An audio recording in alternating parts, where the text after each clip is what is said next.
Well, I thought we would continue with our doll snack theme and make the dolls some bagel bites. Stay tuned and see how fun and easy this project is.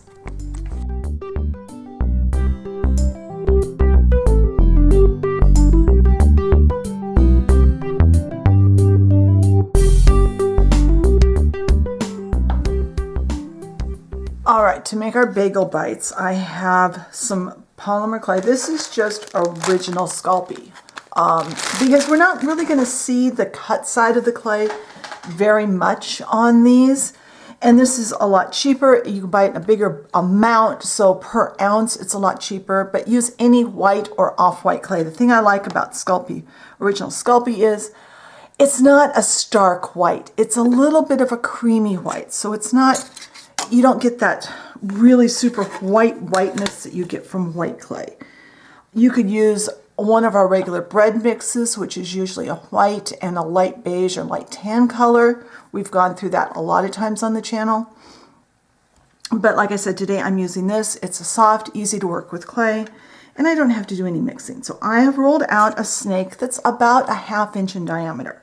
It's not perfect, but it's pretty close. And I'm going to cut 3/4 inch pieces.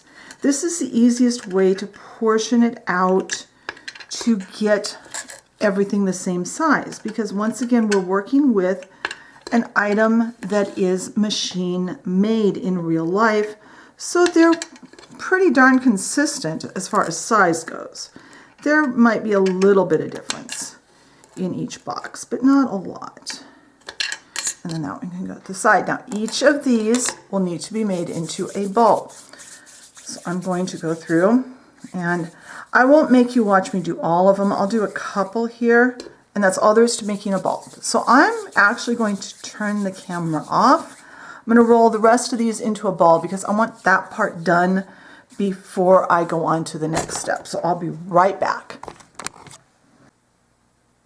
All right, now I have these all rolled into balls. Now I've got some sandpaper. This is a pretty fine grit. Let's see, this is a 220. You could use a heavier sandpaper if you've got it, whatever you have. And I'm going to flatten these out so that they, ideally I want them to be approximately 3/4 of an inch in diameter, which that one is now. Now, I have an odd clay tool. This is a Phillips head screwdriver. The hole in the middle of a bagel bite, if you've ever looked, it's never all the way open like a big bagel. It's usually just part way, and it looks like that. So let's do another one. And like I said, I'm not going to do everything on camera for all of these. I'm going to do some of them. Now if you get it too flat, kind of round it with your fingers again. The sandpaper is keeping it from getting shiny on the bottom. And it's giving a little texture, because these have a little bit of texture. And make a hole. So that's our hole. So I will put the rest of these aside. I'll do them off camera.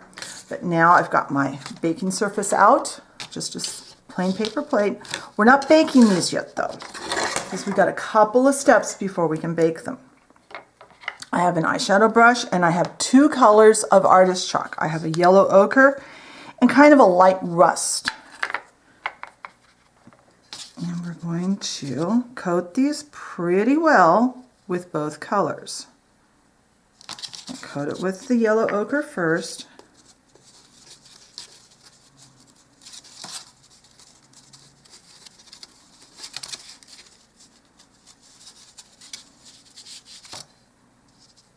Try to get it all the way up on the sides. Get it pretty even with this yellow ochre color. Get it coated so it's nice golden yellow. If you are not familiar with working with clay and working with the chalks, I do have a Clay 101 series on the channel. I will try to remember to link that playlist at the end of this video so that you can go and watch that. There's a whole video on working with chalk. And there's a lot of other helpful videos as far as working with polymer clay. Things like how to condition, what I mean when I say I condition the clay, tools to use, especially tools that are not standard tools, but kind of things that you can find around the house that are good for beginners to use. Why I use a paper plate. All different kinds of information on that playlist. All right, now, that's golden yellow. Take the rust color.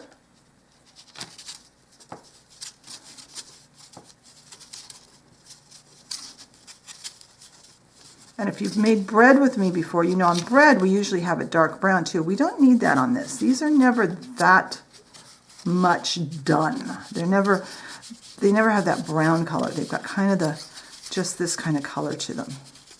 So I am going to continue working on these. I'll get all these clay balls rolled out, flattened out, textured, and dusted with the chalk. Then, very important, they need to go into your freezer for about 15 minutes. At the end of 15 minutes, the clay will be sturdy enough that we can actually cut these without them becoming misshapen. So when these have gotten nice and chilled in my freezer, I will come back and we'll go to the next step. All right, these have been in the freezer for about 15 minutes. Now you don't want to take them out of the freezer and let them sit for a while. You need to cut them while they're still really cold. And it's still a good idea to kind of roll them a little bit as you cut. But what freezing does, in case you aren't familiar with this technique, is it allows the clay, oops, I didn't want to take that out of the hole, to firm up so that we don't flatten the circle so much when we cut them. Now, we're not going to texture these because real Bagel Bites have the topping all the way. I'm going to try cutting this one without rolling it. Yeah, it's going to work better. If you get them misshapen, just kind of round them out again. So when it flattened a little bit because I didn't roll it, but real Bagel Bites have the topping all the way to the edges generally, and that's what we're going to do too. So we don't need to have any texture on these. Just get them cut as evenly as you can. And then these need to go, let them warm up to room temperature before you try to bake them. So let them sit for about 10-15 minutes to warm up. Then put them into a preheated oven at the temperature recommended for the brand of clay you have, and bake them for 15 minutes. And then they'll need to be cooled back to room temperature again before we add our toppings. Oh, we got one more thing we need to do. Let me go grab some clay. I'll be right back. All right, I want to put some pepperoni bits on my Bagel Bites. So I have some equal parts, just approximately equal, of a dark brown and a red polymer clay. The colors don't matter. You just want to get a kind of a dark colored reddish brown finished color. So very quickly see if I can get these mixed together. These are both, I think, Sculpey from the feel of it, so they should mix together pretty quickly. If you want to just make yours cheese, then that's fine. You don't need to do this step, but I want to have some meat at least on some of these, probably on all of them.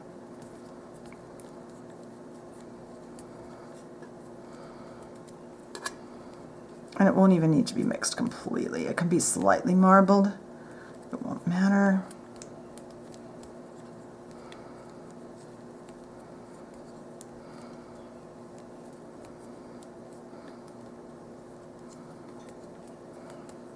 There, that's good enough. Okay. Roll it out in kind of a thinnish sheet. I've got it about that thick. My blade. And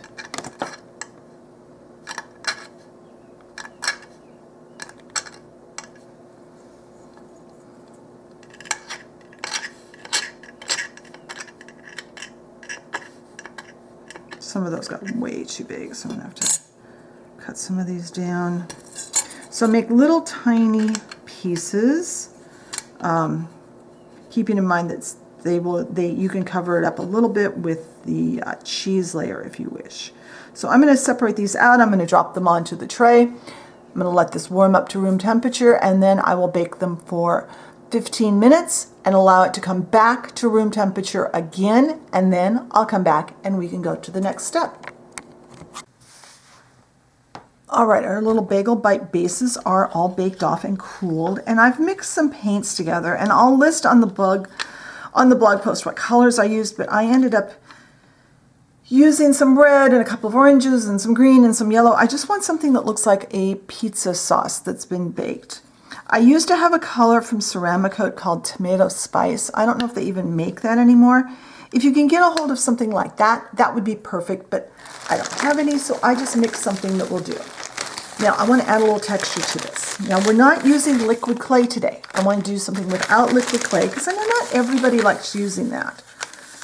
So we are going to make this tomato sauce look like it has a little texture to it. This is just plain white sand. And I poured a goblet in there. And I'm going to mix it in really thoroughly.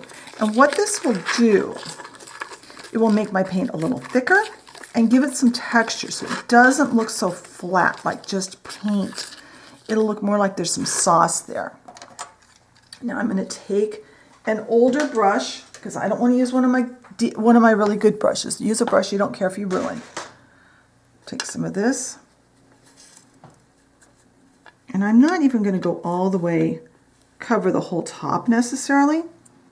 This is just going to show in little bits around the outside edges. Try not to get any on the outside of the bagel itself. Little drips are fine, but don't get a whole bunch. Should probably have something to wipe my fingers off with. So I'm just going to paint all of these like this, just going kind of from the center out. And like I said, it's okay if you don't have any in the middle. If I have enough left, I'll come back and fill in the centers. But this way, if I don't have enough to go around, I don't have to remix. I can just use what I've got. And when this completely dries, I'll come back and we'll mix up some paint with some other things to make our melted cheese. So I'll see you then. All right, our tomato or pizza sauce has all dried now overnight, so that's ready to be topped with some melted cheese. And I'm going to make another textured paint to use for that. Now, sometimes I use liquid polymer clay to make both of these items. Sometimes I use things like the 3D fabric paints. Today I'm just making textured acrylic paint. So what I have in this container is a cream color. Now I had to mix mine because I was out of cream, and I mixed white and a very pale yellow to get something that looks kind of like a melted cheese color. And then I'm going to add some satin Mod Podge to this. I want it to have a little durability. That'll make it a little bit nicer. It just dries a little nicer that way. And we'll probably still coat some Mod Podge on top. Get that mixed in. I do that after I have my color figured out, because remember, Mod Podge will dry clear, but it could affect the color here. It didn't really do too much to it. Now I have cornstarch. This is the cornstarch I use when I'm doing my polymer clay, but you could just pull some out of the kitchen. I'm going to put I'm going to start with that much. See if that gives me a good texture. I just want to thicken this a little, but I don't want to add a grittiness to it like I did for the tomato sauce. The tomato sauce I used the sand because that way it looks more like that product.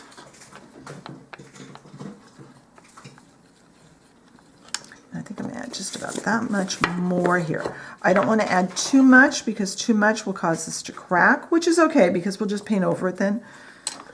We can just kind of fill it in with some, put a top coat of Mod Podge on it would be fine. All right, now I've got this mixed, and it's just slightly thicker than plain acrylic paint would be. So I'm going to put the lid on my Mod Podge before I tip it over. Pull one of these pizzas over. I'll get a few of these pieces of pepperoni. And I won't make you watch me do all of them on camera like normal. I'll do some on camera and then I will do some off camera. Let's take some of this. And I like using the craft stick because it drops it on nicely. You want to cover the top pretty well. Don't go too thick, but have enough that it's got some weight to it. Break off a fresh spot on my raw spaghetti. Remember, raw spaghetti is really good for picking up small items. If it'll pick it. Are these just a little bit too big? These are just a little bit too big. That one picked up.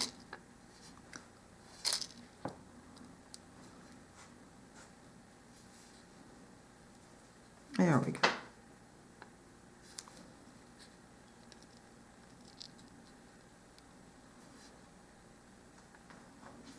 I'm going to try and put about 5 on, and then I'm going to push this off to the side and let it dry. Let me do one more on camera, and then I'll turn the camera off and do the rest. Now, if you don't want the pepperoni on yours, you could just leave them without that. Just put this textured cream colored paint on and leave it, and that would be fine. Then they would look like the plain cheese ones.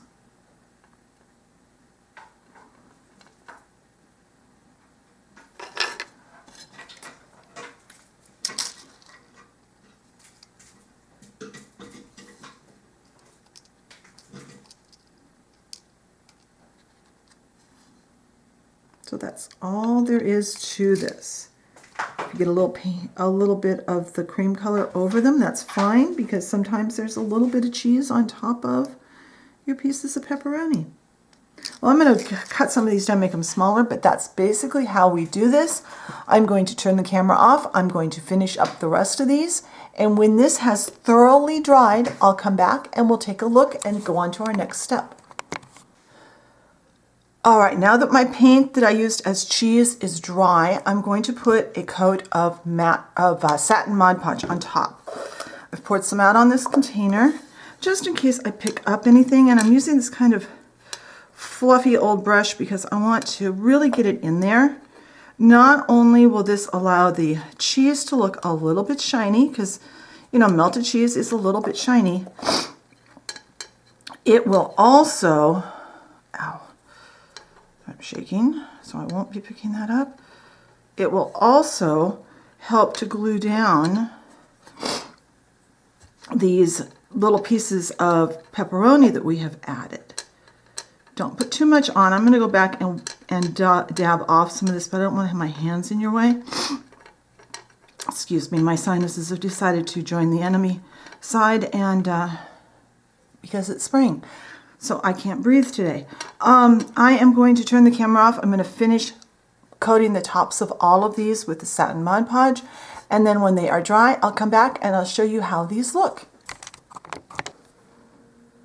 All right, my Mod Podge is dry and these are ready to go in with the dolls for their snack. I hope you enjoyed today's video. Be sure and hop over to the blog post. The link is in the description box below the video, so you can see pictures of each stage, and I'll try and explain a little more about what I did on each step if I missed anything in the video. If you enjoy my content and haven't subscribed, be sure and hit that subscription button and the notification bell so you know when I put up a new video. If you liked today's video, be sure and hit the like button. Leave me a comment. What kinds of things would you like to see on the channel in future videos? And I will talk to you next time. Bye.